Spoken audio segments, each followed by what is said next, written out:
Hi there, Sanbonani Molweni. Welcome to Fix channel. If you're new here, please subscribe before the end of the video. If returning, thank you for love and support. I appreciate you. Kunodaba la guys look social media olwenzeke eThekwini.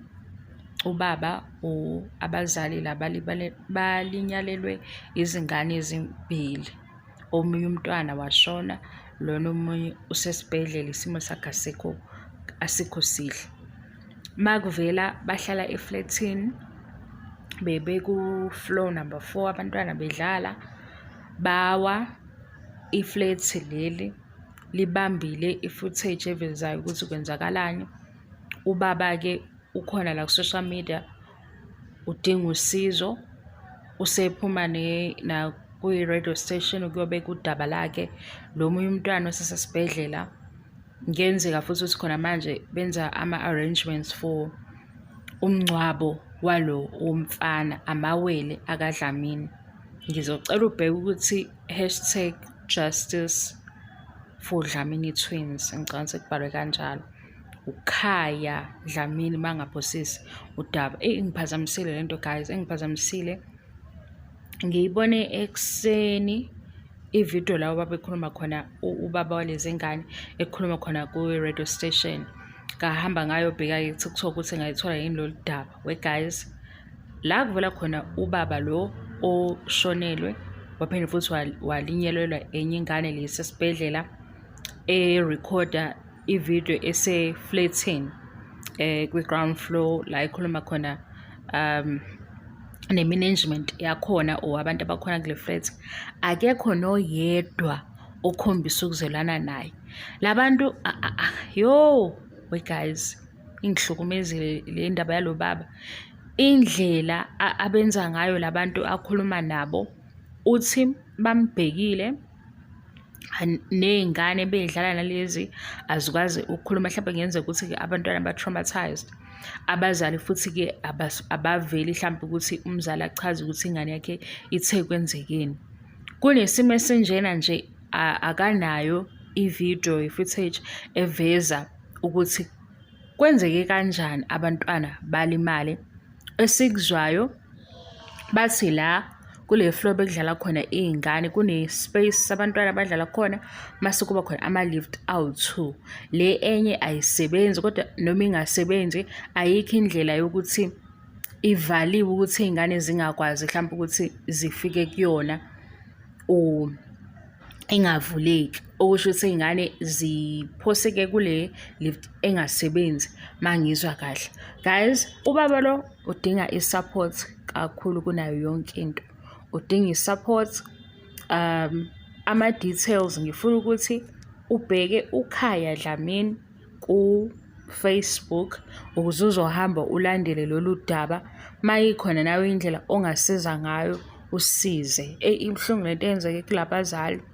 Kubuhlungu futhi nangendlela kule flat abakulona ababaphendula ngayo, ngoba mangifunda uthi babanika ukudla, babanika no-teddy bear. Ichaza ukuthini leyo nto? Ubaba lo unenye ingane esesibhedlela, njengoba nje ehla enyuka esakhuluma khona ukuthi bekhulume naye, njengoba ephuma kwenye radio station usabeka nodaba lakhe ku social media. Ngala kukhona omunye umntwana useshonile, lo munye usesibhedlela. Ibuhlungu le ndaba guys, uhlukumezile umoya wami nje uphansi kakhulu.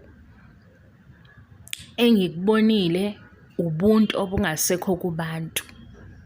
La arecorda khona kunomama guys, akekho ngisho noyedwa bo osondele eduze kwakhe ofuna ukukhuluma. Khona omunye ubhuti othi u-wrong ngokuthi ethathe ivideo manje ngathi uyabaphazamisa. Buphelile ubuntu kubantu.